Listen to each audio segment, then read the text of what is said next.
Hello mga kananay! Ngayon pag-uusapan natin ang mga vaccinations ng ating mga babies at ang mga common side effects nito. Ang aking baby na si Cella Bryle ay nag-third vaccine noong March 8 dito sa aming Barangay Health Center.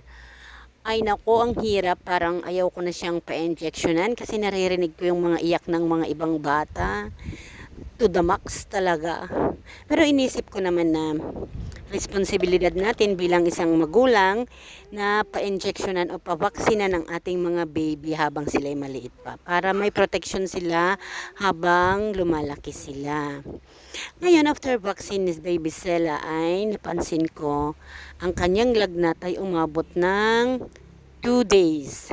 Pero after that, wala naman na sa awa ng Diyos. Tapos, ang hirap niyang matulog lalo na sa unang gabi. Yan ang pinaka-worst. Ayaw niyang magalaw, kunting tabig lang sa kanya or magalaw lang, talagang iiyak siya, lalo sa kanyang paa. Ngayon, ang ginagawa namin is kinakalong, hinahaplos para maging comfortable siya. It will take 2 days din. May napapansin ko din na parang namamaga, namumula, at matigas kung saan parte na injectionan sa kanyang mga legs. Kasi sa legs siya. Dalawa sa left at saka isa sa right. Ngayon, nang after 2 days, 3 days, okay na si baby ko. Galaw na siyang mag-isa. Hindi na siya nasasaktan, I mean.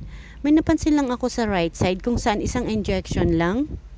Para siyang may bukol, yung kasing laki ng jackstone, ganun siguro. Ganun ang parang nakakapako. Di syempre, para akong kinabahan, bakit kaya? Kasi nung second dose, hindi naman ganun eh. Ngayon, tinanong ko, sabi naman is normal lang daw.